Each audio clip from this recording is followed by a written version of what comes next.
Jirtu hordoftoota chaanaalii Maatiyaas Taaytuu hundinuu bakka jirtanitti nagaa fi salaamtaan teenya isin agarsiisu har'a viidiyoo barnoota appilikeeshinii haaraa baran dhufee tokkoon qabadee dhiyaatee jira. Appilikeeshiniin kunis karaa salphaa ta'een afaanota barbaadan Jarmaniis haa ta'u afaan Oromoo, Ingiliffaas haa ta'u afaan Poorchugiis kan hin beekne hunda haruma salphaa ta'een afaan barbaadan afaan beeytaniin karaa afaan Oromootti ittiin hiikkattan akkasumas karaa afaan Ingiliffaattis ittiin hiikkattan tokkoon qabadee isin dhiyaatee jira. Kallattumaan hordofachaa warri as taa'aa subscribe godhin channel kiyyaaf haaraa warri taatan hundinuu subscribe godhuun akka viidiyoon guyyaa yeroo hundi isin bira ga'uuf all notification irra godhadhaa jechaa. Kallattumaan gara viidiyootti isin seenaa jalqaba bilbila keessan erga bantanii appiin kun Play Store irra ni argama. Duraan Google keessa ture, Google irra translate godhamaa ture. Amma immoo appii mataa isaa of danda'e Play Store bilbila Android hundarratti hojjetamee gad bu'ee jira. Buufattanii afaanota barbaadan karaa afaan keessanitti afaanota hin beekne immoo karaa afaan beeytanitti ittiin jijjiirrachuudhaaf karaa salphaa siistama salphaa ta'e tokko fayyadamuu ni dandeessanii jira. Kallattumaan gara Play Store seentanii Google Translate jettanii yoo itti barreessitan ni dhufa ifiifuu ni dhufa. Google Translate jettanii itti barreessitanii search gootan Play Store bilbila keessan irra seentanii achiin booda ni bahaa inni nu Google Translate irratti click gootanii an amma buufadhee waan hin jiruuf update naan jaa malee update godhu naan jaa malee yoo buufattee duraan jiraatte open siin jaa as keessaa hin qabaa joon bilbila irraa ni qabaa saniifuu kallattumaan banattanii afaan barbaadan afaan Ingiliis afaan barbaadan asirratti kan beeynes kan namni isinii hojjaasoo barbaades kan barachuu barbaades haruma salphaa ta'een barachuu ni dandeessanii isin jaa amma buufadheetiin bilbila keessaa qabaa. Mee khiyyaan isin agarsiisa akka itti fayyadama isaa. Google Translate jettee erga buufteen boodatti Translate jetta bilbila irratti appiin kun Translate enter gootee banta. Afaanota barbaadan ammas keessatti yeroo nuuf enter text jira. Enter text irratti afaan barbaadan barreessitanii search godhuun Translate godhuun dura maal gootanii afaan kamiin karaa afaan kamiitti ittiin jijjiiraa jettanii kana beekuun dirqama taasaniifu maal gootanii gama jalaa kanarra mallattoo wal qixaa jira. Harka mirgaarraa fi gama harka bitaarra afaan lama jira. Afaan lameen kun maaliif isin fayyada? Tokkorraa gara harka bitaarraa harka mirgaatti hiikamaa jechuudha. Saniifuu afaan beeytan harka bitaarra yoo gootan harka mirgaarra immoo afaan hin beekne afaan itti hiikkattan ta'uu qaba. Akkasumatti karaa salphaa ta'een barreeffama barbaadan ittiin afaan barbaadanii jijjiirachuu dandeessanii jechuudha. Amma fakkeenyaaf afaanonni gama harka bitaarra jira yoo irra click goote translate from jaa translate from jechuun afaan irraa karaa afaan itti beeytutti jijjiirachuuf deemtu jechuudha. Amma fakkeenyaaf afaan barbaade tokko translate goote yoo ta'e Poorchugiis haa ta'u Jarmanii haa ta'u afaan barbaadan akkanatti listiin isaa akkana gattaarraa'ee jira jechuudha. Akkasuma gama harka mirgaarraas tartiibuma qabatee tarraa'ee ta'a.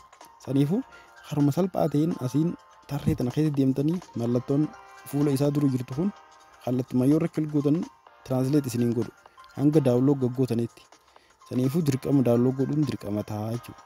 Erga download gootaniin booda afaan san Translate gootan. Amma fakkeenyaaf afaan Oromoo akkana bu'ee jira. Amma duraan buufadhee Translate ittiin godhee jira jechuudha afaan Ingiliffaatti.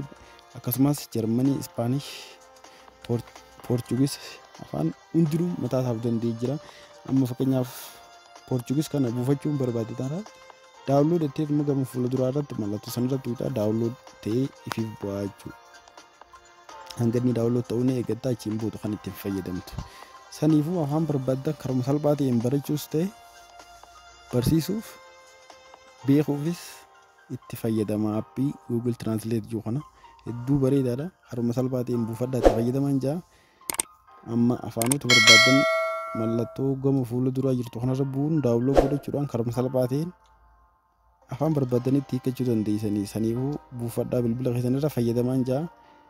Erga irra click gootanii boodatti ni eeggattan hanga inni download jedhamutti erga dhumeen boodatti barreeffama barbaadan Translate gootuun harka mirgaarra jirus akkasumatti hundinuu akkanumatti fi siin dalagu hanganii fi mallattoo gama fuula duraa jirtu irratti tuutee download gootutti erga mallattoo fuula dura jiru irra buutee tuutee download siitee boodatti kan Translate gootu jechuudha.